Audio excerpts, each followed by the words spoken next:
Well,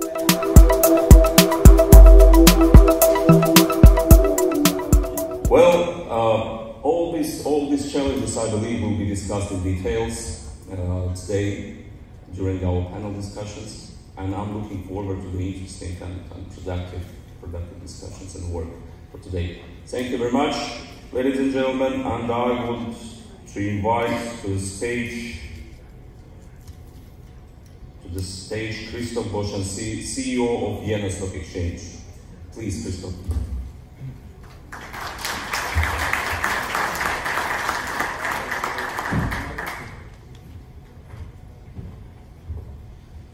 Yeah, good morning, everyone. As I can't hide my deep voice anyhow, I also like to start with a thank you. A thank you particularly to the First National Bank for the great evening that we had yesterday. You know, so far I was of the opinion that the Vienna Stock Exchange is actually leading the pack when it comes to exchange receptions. But yeah, what I saw yesterday clearly outperformed our latest reception. So thank you again. Very impressive for First National Bank. And may I start with introducing ourselves, the Central Eastern European Stock Exchange Group, where I have the honor to serve as the CEO since late 2016. Yeah, in a nutshell, you can see the group consists of two exchanges, the Vienna Stock Exchange and the Prague Stock Exchange. We maintain quite a diversified business field. First of all, like at any other exchange, there's the trading, which stands for a third of our revenues. Then in addition to that, we maintain a significant data business, and we calculate indices, actually all of the national indices within our region, and we serve as the central data hub for more than 10 markets. And last but not least, we provide IT services. We are operating 5 markets out of Vienna. That is our own market, that is the Prague Stock Exchange, and there's 3 other markets in the region. What makes the Prague Stock Exchange really strong is its role as a custodian, a central depository institution. By the way, turnover and profit contribution is 30% Prague Stock Exchange, 70% Vienna Stock Exchange. Yeah, so quite diversified revenue streams, and that's exactly how we want to be. Very open, always interested in new businesses, and I hope our many customers, who I also see here in the room, can confirm this. And those who are not customers yet, I can only invite to approach us and to contact us and to sit down with us to explore new businesses. We love doing business, and by the way, we are growing accordingly. This 65 million of revenues, that's the number for 2017. It was 5 million lower in 2016, and it has increased by another 5 million in 2018. So now, before you all fall asleep, I would like to come to the subject at hand. Yeah, how did this outrageous title of my presentation come about? Well, 2 weeks ago, it became clear that our COO will not be able to participate, and I was asked to step in, and I just thought by myself, yeah, what is the hot topic in the exchange sphere? And yeah, obviously, with the takeover of the Irish Stock Exchange and the current bidding of Euronext and Nasdaq for the Oslo Börse Exchange mergers are a very hot topic. And well, secondly, I thought, yeah, how would I have to choose the heading that the room would be as full as possible? And that is then the result, the really cheeky title, Why Exchanges Shouldn't Merge. Why is it cheeky? Well, because of the simple reason that we ourselves, we are not affected at all. Neither are we taking over some other exchange, nor are we being taken over by another one. And we certainly do not comment if mergers with other exchanges make sense not. And to make it quite clear, of course, stock exchanges should merge. They even have to, if it makes sense.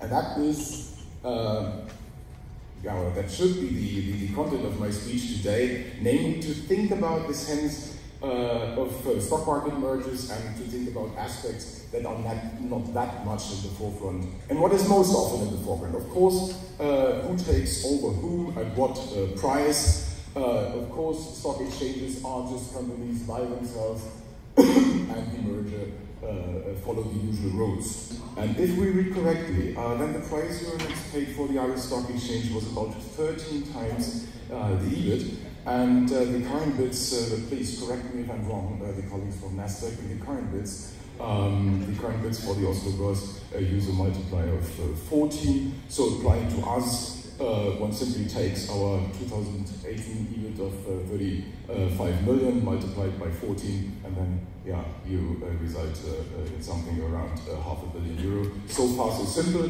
and according to the completely normal procedure of when buying a company. However, stock market mergers never fail because of valuation issues. Quite the contrary, in most cases, agreement is reached very quickly when it comes to the price and its attractiveness. No, they fail because exchanges operate in a very complex network of relationships, and it's not for nothing that we as the exchanges proudly speak of ourselves as the market of the markets.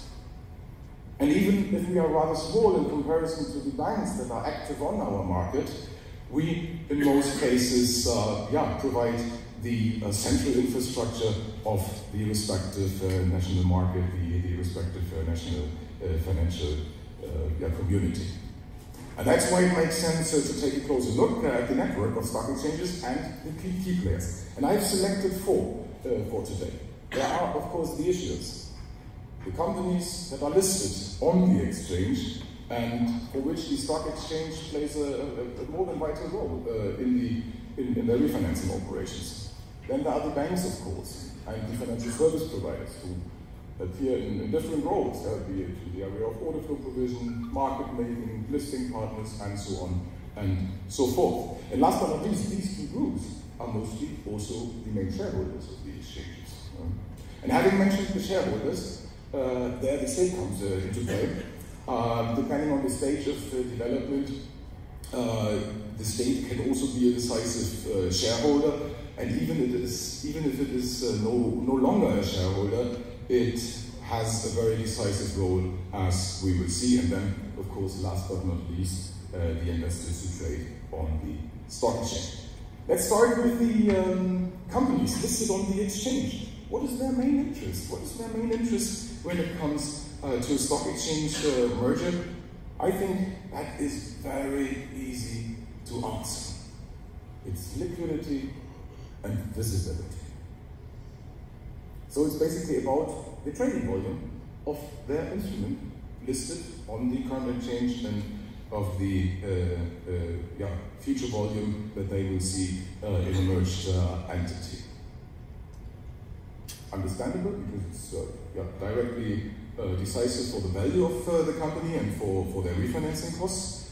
And again, the only relevant question for the listed company: will I see more volume in my shares, or will I see less?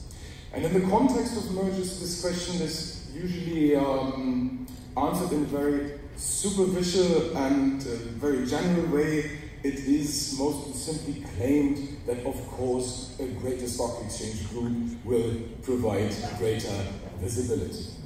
And this is something where I wouldn't be so sure. Because if the stock exchange uses a modern infrastructure and connects itself to the whole world, then where should the additional liquidity come from in the context of a larger trading network? And in any case, and that's actually my point, I would always recommend a very precise and evidence-based analysis of this question, and let me show what I mean. what you see here in the upper half of the slide is, or are two of our larger issuers. That's OMV and First Alpine. OMV is an oil company with a market capitalization around 15 billion, and First Alpine is a steel company, market capitalization 5 billion. And yeah, on our exchange, OMV saw in 2018 an average daily trading turnover of 18.5 million, whereby First Alpine saw around about 60 million. By the way, the latter, First Alpine has such a high trading turnover because of their much higher free float compared to OMV. And that's the reason for the relatively high trading turnover. And now, we look at the comparison with a much larger stock exchange. In this case, it is the Deutsche Börse, where both of the companies would list in the MDAX, their mid-size segments. And and that is the important part. What we did here is we compared those companies with the same market capitalization and particularly with the same free float market capitalization. And, oh wonder, our turnover on the Vienna Stock Exchange is higher than the average turnover of such companies on the Deutsche Börse, a much, much larger exchange. And even more interesting is what is displayed here in the lower part of the slide. What you can see here is the analysis of companies with a free float market capitalization between 300 and 500 million in comparison to those on the two neighboring markets. Here in this example, the Swiss exchange and again Deutsche Börse. And again, the data shows much larger volume on our venue. And why is that so? Well, I think there are two main reasons. We as the exchange, and we put very extensive resources on the question how to connect to the world. We try to connect each and any of the possible order flow providers, and our strategy has already resulted in 85% of the volume coming from abroad with a still rising tendency. And secondly, I believe in this respect, an advantage of smaller markets become visible that is often overlooked. By definition, smaller markets, they don't have that many listed companies. But on the other hand, international investors can't ignore a European core market like Austria. Austria is one of the wealthiest countries in the world. It has a very stable, diversified and growing economy. Last year's growth was about, Hannes, correct me if I'm wrong, I think it was 2.6%, whereby in the overall Eurozone we saw a growth of 1.8% in the GDP. Yeah, and then as a result, the international investors, they invest into the companies that are simply there, into our national index, the ATX or the ATX Prime, both segments that consist of companies that, due to their size, will only be in second or even third row on larger markets. So much for the moment, perhaps on the question of liquidity. Then, of course, you have the issue of the costs, the explicit costs. So the companies will ask, will my costs be higher or will I pay less for going public and being public? I'm referring to the explicit costs here. The implicit costs that find their expression in the liquidity are, of course, the much more important ones for the companies.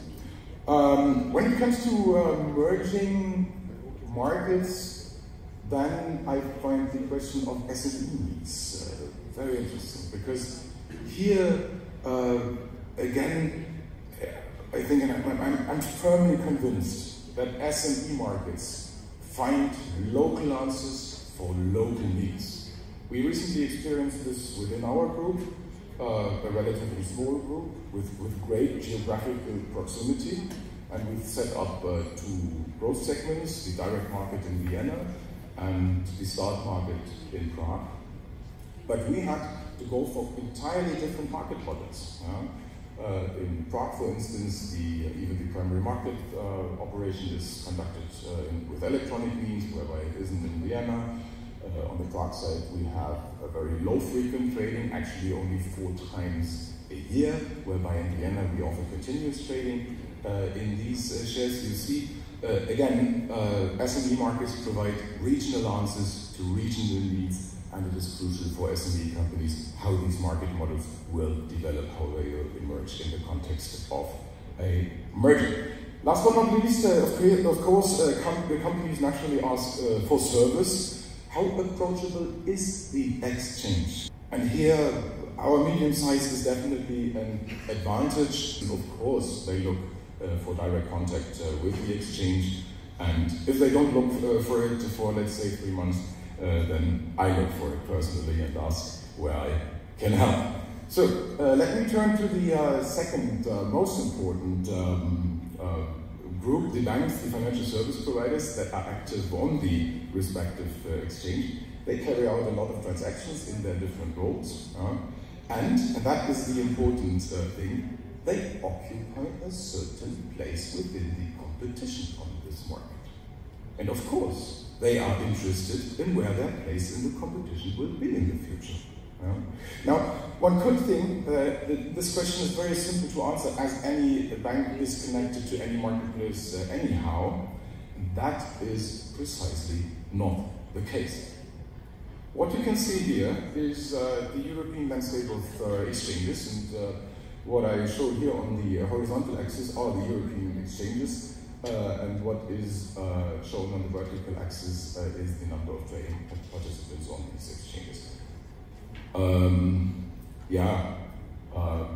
To not offend anyone, I have anonymized the data, as you can see, with the exception of Austria.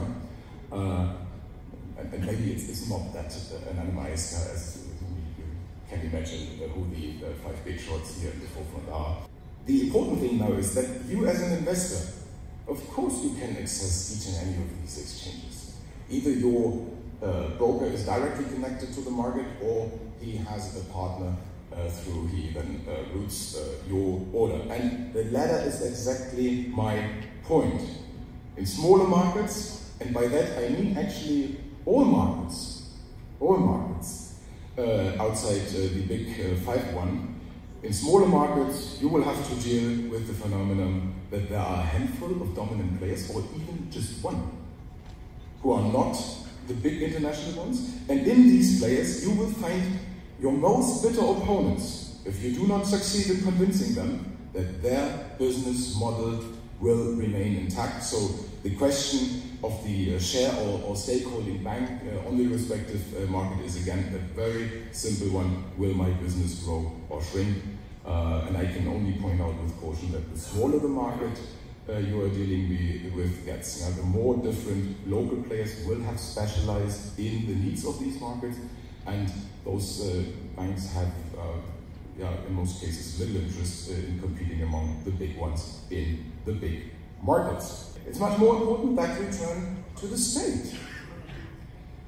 Its role is most visible in the public within the framework of antitrust regulation, and you all have witnessed in the recent years various mega mergers fail because they failed to address this issue here. More important seems to me the reference to ownership control. Within the European Union, of course, it does not officially exist. And I think we as Europeans, we can say with pride that we have established the free trade zone with the most or the greatest openness of its market within its members. But anyhow, even within the European Union, even within the Union, the issue will show up, perhaps not officially, but mostly through the back door of the future regulatory setup of the United Markets. And when it comes to mergers outside of the Union, then the question is there officially and vehemently.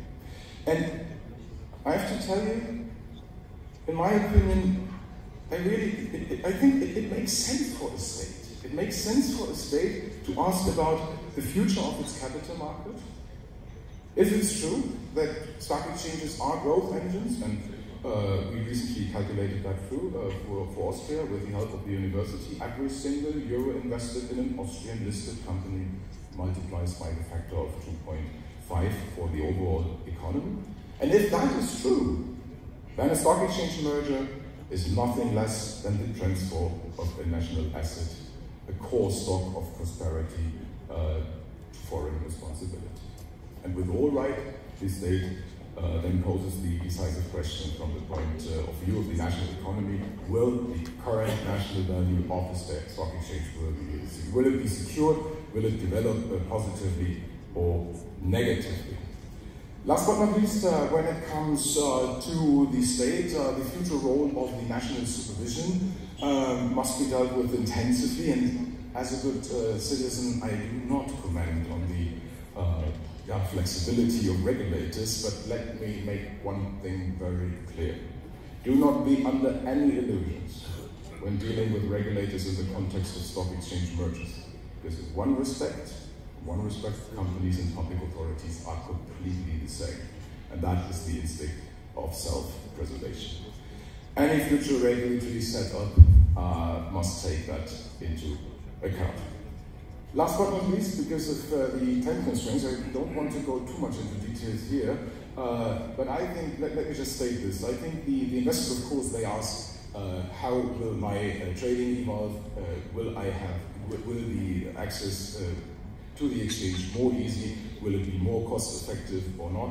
I think that is the group actually,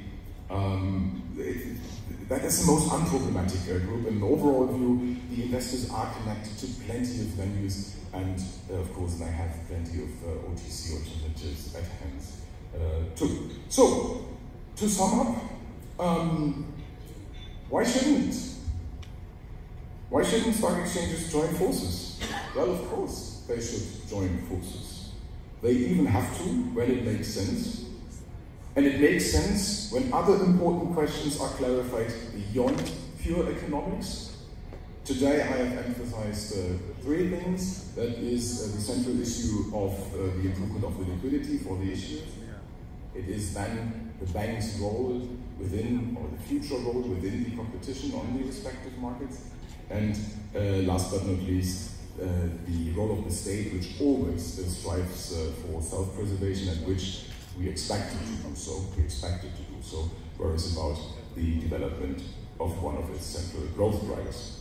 So, if all of these questions are properly thought through and get a forward-looking plan, then I can only say, have fun merging. Thank you very much.